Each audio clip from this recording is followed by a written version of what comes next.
I live with my husband Phil and our son Jim, who is in the second grade. Phil and I worked together to save money and bought our long-desired home. Just when I thought I would be able to live happily from now on, an incident happened. My name is Fiona. On his day off, Phil went out to run some errands from the morning.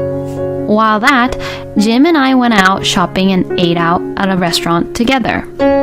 When I returned home in the evening, I saw Phil's car parked at the parking lot. When I opened the front door, I saw an unfamiliar coat, which looked like it belonged to a woman. After seeing the coat, I immediately imagined about the woman and my husband being together. And I froze on the spot, thinking that maybe he was cheating on me. I hurried to pull Jim's hand, not wanting him to see me like this. Is Dad here? We're home! But saying this, Jim quickly went inside the house without any care. Oh, wait a minute! When I chased after Jim to stop him, I found a woman who I've seen before relaxing in the living room. Good evening! I'll be in your care from now on. That woman was Phil's sister, Lily. I was relieved that my worries were unnecessary, but then I was caught off guard by Lily's words. She'll be in our care? Oh, you're back. Welcome back home. Phil looked at me as he would normally. But he makes it seem as if his sister's presence at our house is a normal thing. I was so concerned about Lily's words that I couldn't really understand the situation. Why is Lily at our house? When I asked the question to Phil, Lily answered, Well, I actually got sick of going to college. So, I quit college and my parents kicked me out. It's terrible of them to kick out their own daughter who has no money. Because of that, Lily has no home to go back to. She has no money, and it's not safe for a girl to go out alone, right? So, I decided to let her live with us. Apparently, Phil had decided everything without talking to me about any of this.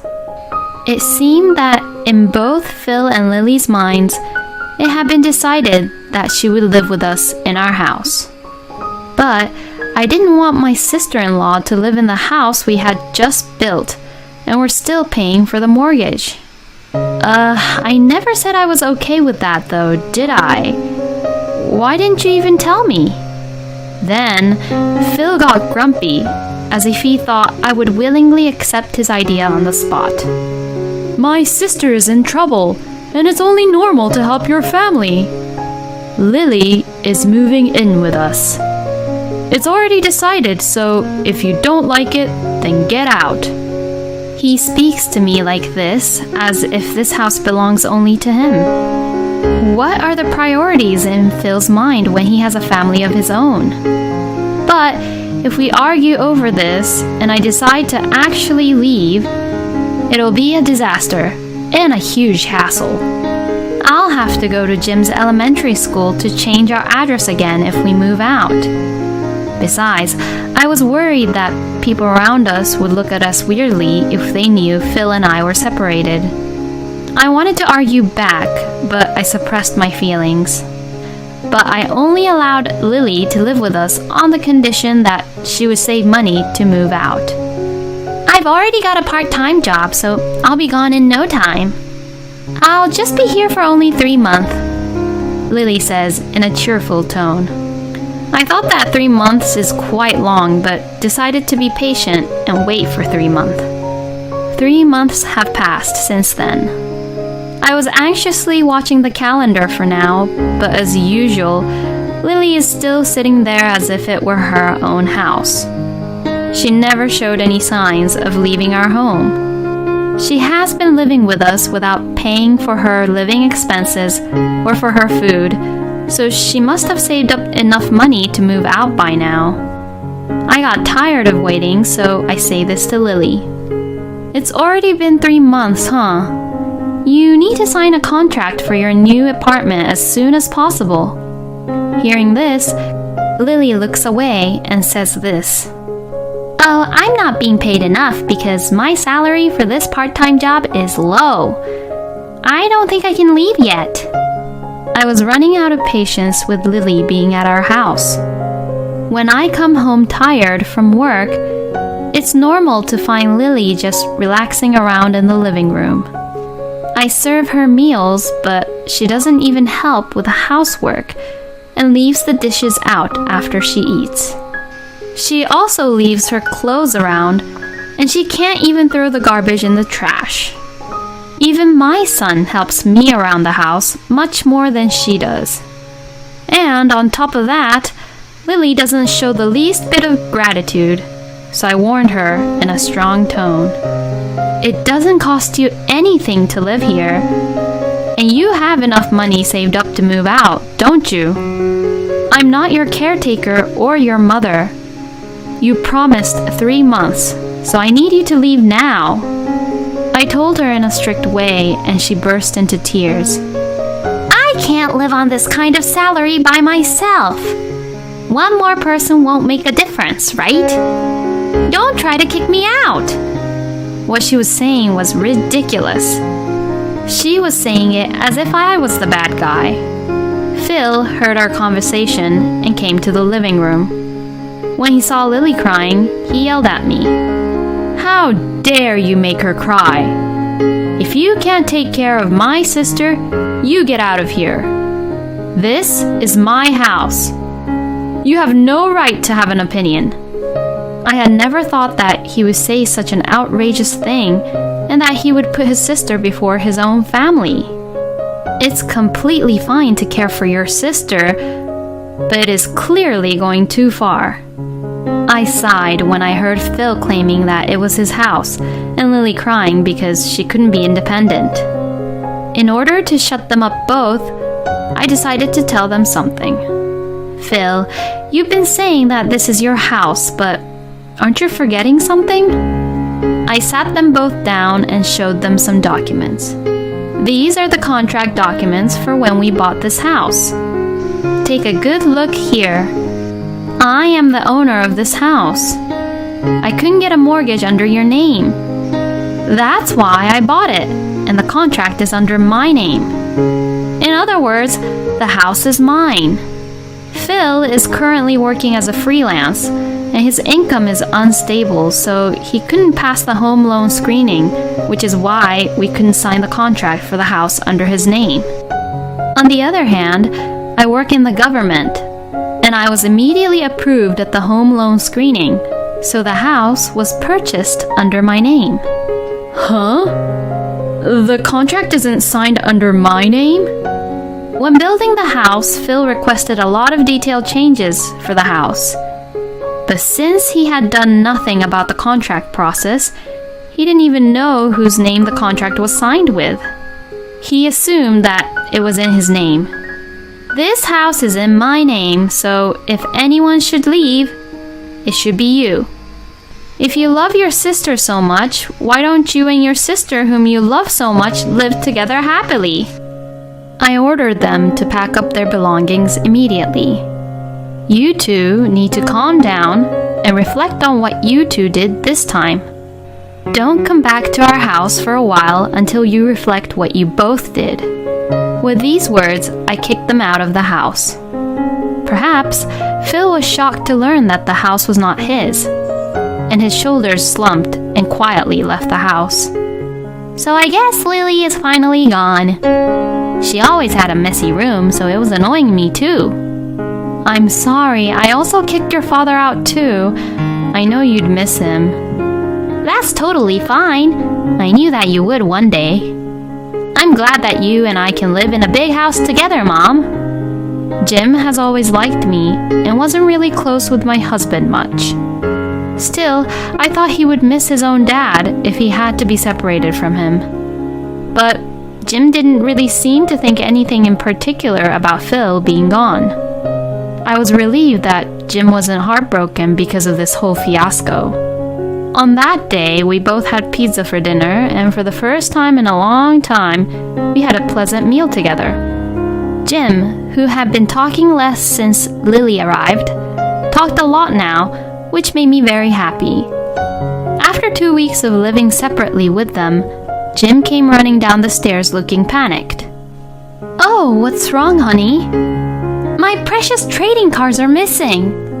I thought I put them all right here, but none of them are there." Jim's hobby was to collect trading card games. It seems to be popular at his elementary school, and he plays the card games with his friends. Jim has been saving up his allowance to buy trading cards. Some of them were rare trading cards, which are hard to get. He kept those rare trading cards in his treasure box. Jim, who was holding the empty treasure box, looked like he was about to cry. I searched for them with him, but no matter where I looked in the house, I couldn't find it as well. "I worked so hard to collect it, but why is it gone?" After saying that, Jim began to cry. I felt sorry for him because he really cherished them. While I was comforting Jim, I felt a certain strange feeling. Huh? The necklace I left here is gone too. I looked closer and saw that most of my jewelries were gone. Mostly the ones with diamond, and the expensive ones were mainly missing. I wondered if a burglar came into our home. I felt really weird that something so important to me and my son had disappeared. The next day, my work finished early, so I came home at around noon. It's not every day that I finish work early, so I decided to relax until Jim came home. I bought some snacks at a store on the way home and was excited to watch a movie I was interested in. Arriving home in a good mood, I put my hand on the door and found it unlocked. Did I forget to lock the door? No, that can't be right. I always lock the door and then pull the doorknob to make sure it's closed, as it has been a habit of mine. That has been my routine for years, so there was no way I could forget to lock the door. Then I remembered what happened yesterday. There could be a burglar in my house. I thought that the burglar must be in the middle of getting something from our house, and I was about to call the police. As I hid in the shadows and grabbed my phone, I began to hear voices coming from the house. It appeared to be two people talking to each other. Wondering what kind of person the culprits may be, I decided to listen carefully to their conversation. But then, I heard some familiar voices. "It seems like there are no cars left here that sell for high prices anymore." "What about Fiona's bags here? Don't they sell these for high prices?" "That's Goodie's brand bag. They'll definitely sell for a lot. Let's take that one too." It was the voice of Phil and Lily, no doubt. I could guess what they were talking about. They were stealing and selling Jim's and my things behind our back. My anger reached a boiling point when I realized what was going on.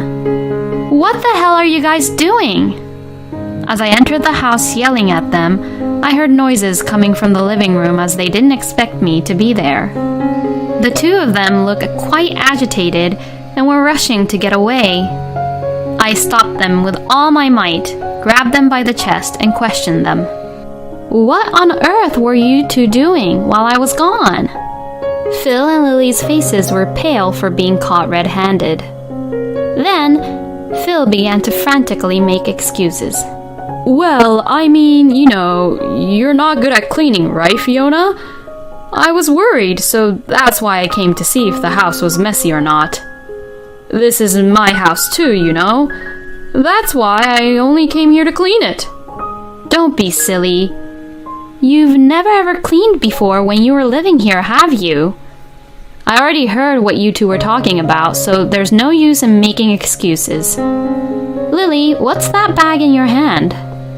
Lily quickly took her hand away from my brand bag. "I thought it was a nice bag, so I was just trying to get a better look. I only touched it, but I'm sorry for touching it." I was stunned by their desperate excuses. I made them sit right on the spot. I listened carefully to both of your conversation. You stole our expensive things from our house and sold them, huh? Why did you do this? Jim is very sad because his precious trading cards are gone. They remained silent for a while, but Phil finally opened his mouth. Since Lily couldn't save any decent money at all, she suggested the idea that we sell what's in our house. She said that if we don't do this, then we'd be homeless forever. So she suggested that we quickly gather up money from selling things from the house to rent an apartment. Why is this my fault? You told me that we could earn some money if we sold the stuff we have here. You're the one who told me about Jim's trading cards too. The two, who had been silent, began to argue all on their own. They were just blaming each other for their own messes. I was just so disappointed by them.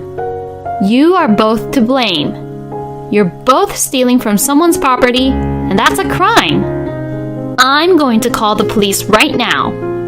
When I said this, both of them panicked and finally began to apologize. I'm sorry. Please, just don't tell the police. I'm so sorry. Just not the police. If you don't want me to call the police, go buy back everything you sold. You have 1 week. If you can't do that, then I'll call the police right away. They nodded their heads and left the house apologizing. I had finished work early today, but I was in no condition to rest. Ugh, these are broken. As the two of them tried to get away in a hurry, they hit on some things and some of them fell on the floor. Among them was a photo frame with a picture of Phil, Jim, and I. Seeing the photo of us laughing brought tears to my eyes. A week later, Phil and Lily brought back the items and returned them. Yay, good! All my cards are back. Jim looked relieved that his precious trading cards came back to him. I've paid back everything I sold, and Lily says that she's going to take out a loan and rent an apartment. So, I can come back home now, right? By saying this, Phil seemed to think that this was all forgiven already.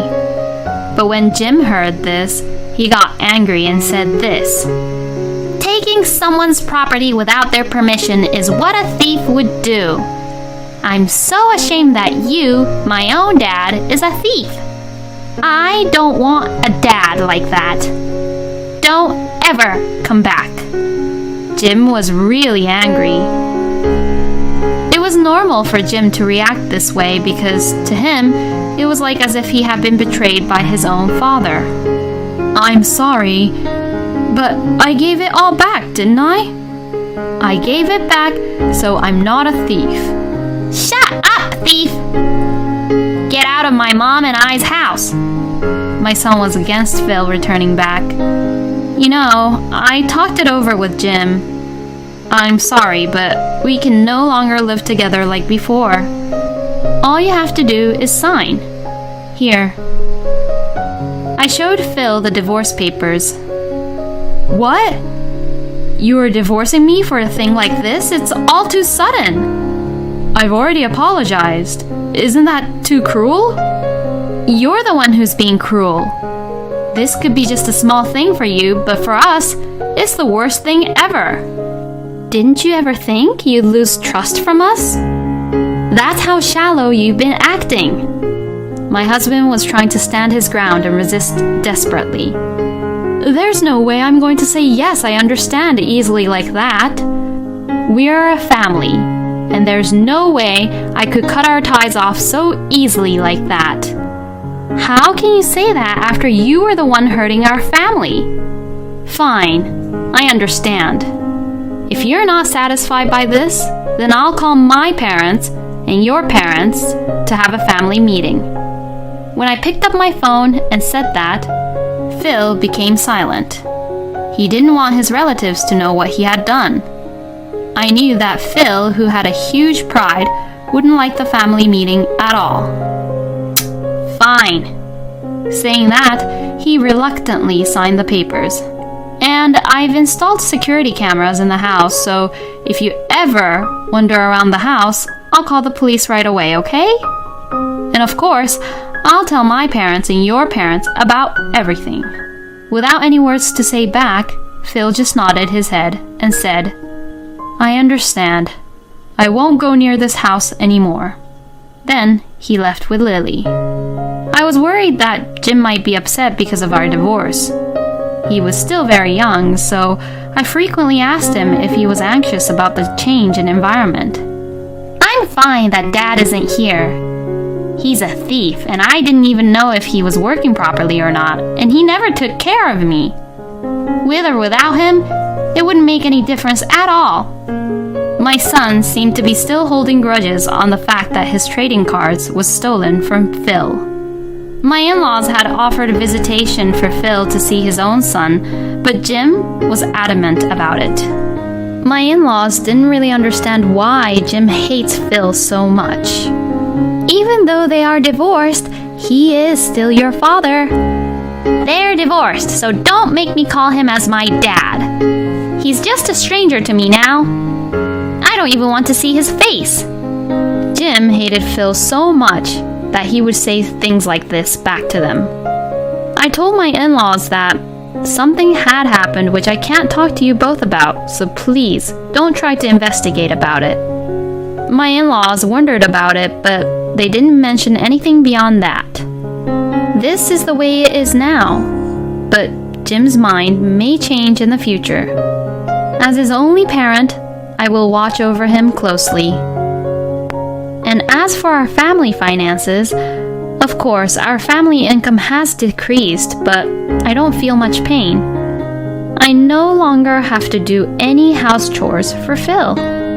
We are able to live a stress-free life and live within our means. Jim has been very helpful because he is actively doing the house chores so that he won't turn out to be like his own father. I imagine that in the future, he will be a very good husband, unlike Phil. As for Phil and Lily, they both returned to their parents' home together. But the parents were so stunned by the fact that the siblings returned at the same time that they weren't allowed in the house. Furthermore, Phil's performance at his company hit rock bottom, and he was laid off, and now he began working part-time at a fast food restaurant near his parents' house. It seems that every day he is being scolded by his boss, who is way younger than him.